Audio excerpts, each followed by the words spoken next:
Hello and welcome to Hexed Encountered. I'm Joe. In this video, we will be taking a first look at the game Sparta from Plague Island Games. And I just got this. I had backed it on Kickstarter a while ago, and it arrived kind of by surprise and a little bit of a surprise. I mean, I knew it was shipping soon, but whatever. It just kind of showed up one day. So that was a pleasant surprise. I always like to get a new game. So the first thing I noticed about this box is heavy. And it's also thick, as you can see. It's a 3-inch box. It is a thick one. So this one is designed by Kris van Beurden and Stuart Tong, and you command the Athenians or the Spartans in a battle to rule the Greek world. Control valuable regions that grant unique benefits, the wealth of Sicily, the fleets of Corinth, or alliances with larger cities like Thebes to provide fresh recruits for battle. You might even rally the Persians and Macedonians to your side. So this is a 1 or 2 player game, 14 and up, 2 to 3 hours play time, and it does have a solo mode, hence the 1 or 2 players. We're going to see a game board, 120 wooden game pieces, probably a good reason for the heft, 50 punch tiles, 5 large player mats, 110 plus cards, 6 custom dice, rules, and player aids. The deluxe edition includes 11 miniatures, 25 metal coins, 24 wooden game pieces. Every time I see a number like this, a thing like this that says 110 plus, I always think, like, is it 111 or 115 or something, you know? So I'm going to open it up, and then let's take a look and see what's inside the box. Okay, first thing I noticed about the box is this is a very nice box, but it's also got kind of a matte finish. I'm used to the kind of shiny box tops from, like, you know, GMT or Compass or something like that. Plague Island Games is a British company. They are in the UK. So first thing we get here is a booklet on the history of the Greek wars. So this is kind of nice. It's gotten some nice illustrations in it.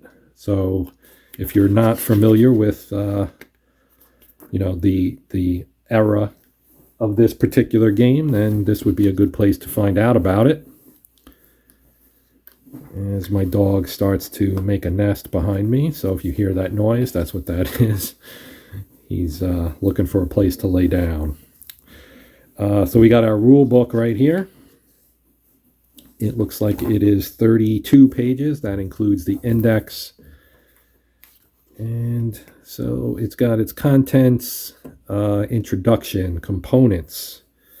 There's a look at the map with numbered areas to let you know what everything is. You have a turn track, army strength track, navy strength track, asset boxes, battle strength track, etc. We'll see all of this when we look at the map here in a little bit. As you may have noticed, the box is chock full of stuff here. We do have region control tiles, heavily illustrated, as you can see, which is always nice. Look at the action cards, the battle cards, your leader tiles. Here are some of your counters for army strength, navy strength, etc., other things. Talents, which is you know, money, basically. Desperate times, favor, military assets, battle strength, Megapolis, the Helot uprising, the Salia colony, ongoing effects, leaders, hoplites and triremes, spaces, influence, and regions. So you can see regions here, influence, regions, colonies, the game sequence. So here's our turn sequence. We reshuffle the battle card deck. Regional assessment, collect rewards, hoplite reset, shipbuilding, recruitment, rebuilding, deal action cards. Then there are 6 action rounds, Olympic Games, check for new leaders and ready all leaders, victory phase at the end of the scenario. And then it explains what each one here, the Olympics are part of the game. That's kind of a nice, interesting twist in a war game. Card play, envoys, military actions, raiding, sieges, land battles, sea battles, various scenarios, the First Peloponnesian War, the Second Peloponnesian War, the Theban-Spartan War, and the Cleomenian War. And then descriptions of each of those. And then the Peloponnesian Wars campaign allows you to play out the first and continue on to the second with a brief interphase in between. The Grand Campaign. Oh, the Grand Campaign allows you to play out the second Peloponnesian War and then continue on to the Theban-Spartan War with a brief interphase. An example of play. I always love those. And yeah, this is a pretty expansive one. It goes a good what, six-ish pages, 4 or 5, maybe more like 5 pages, I guess. Your solo play. Sparta can be played solo with the bot taking either side. Use the enclosed quick reference sheet to manage the bot player. We have our designer notes, the Olympic spectacle, and the credits. Okay, so Kris van Beurden did the design and Stuart Tong did the development. And then you have an index on the back. Always good to have one of those. It appears this is in plastic. Is there just one of these? I guess we'll have to open it up and see. Is this one card or more than one card? It feels pretty thick. It is multiple cards. That would explain the hint of thickness. So we have here solo play, core rules, set objective.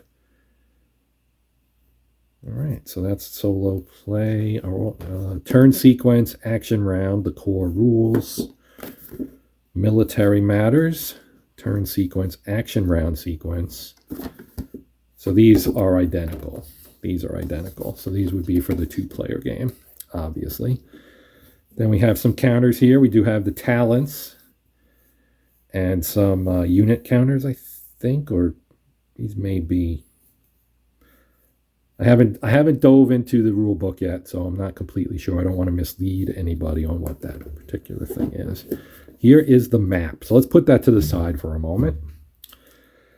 I did get the deluxe edition. Like I said, I backed this on Kickstarter. So we have these nice miniatures here. This is pretty cool, actually.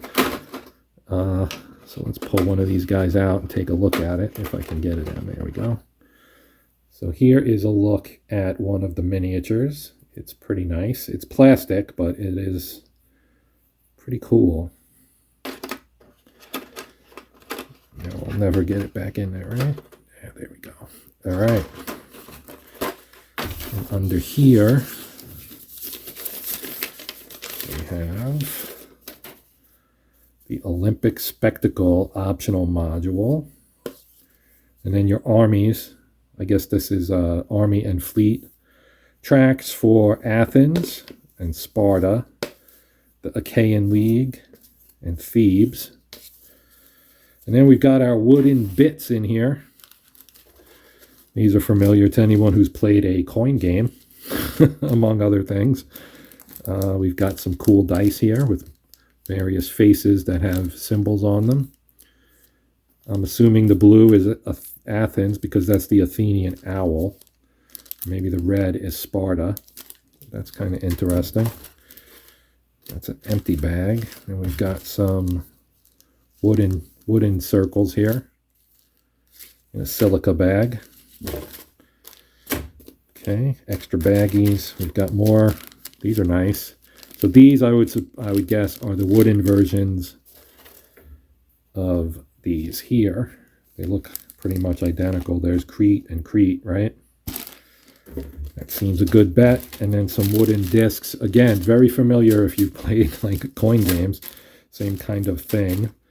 So that's kind of neat. And then we've got cards, all kinds of cards in here. Nice thick deck. Megalopolis battle cards. Here are some of the deluxe coins. These are metal and they're hefty. This is pretty cool. Let's take a look at this. Here. Yeah, that's nice. Supposing that's 3 talents. It's got a Pegasus on one side and the Athenian owl on the other side. It's kind of cool.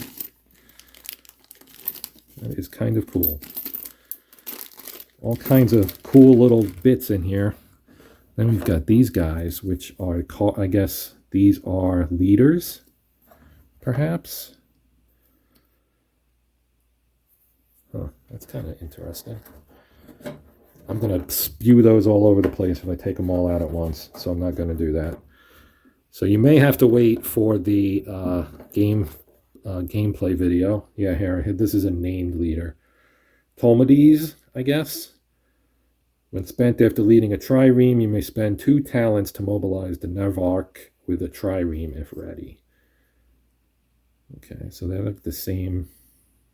And he's Athenian, apparently, based on the owl logo. I'm guessing this end would be the Spartans. Let's see if we can pull one of these out. Agesilaus. In land battles, if you have the cavalry advantage, count +1 battle strength. Yeah, these are kind of no helmet on that side, and he's got his war helmet on that side, so that's kind of cool. Very nice. The components on this are fantastic. And what else do we have here? More counters or wooden bits. Oh, here we go. More talents, smaller ones. This is very nice. Very, very nice. Setup cards for the Second Peloponnesian War, I guess, on that side, and the Theban-Spartan War on this side.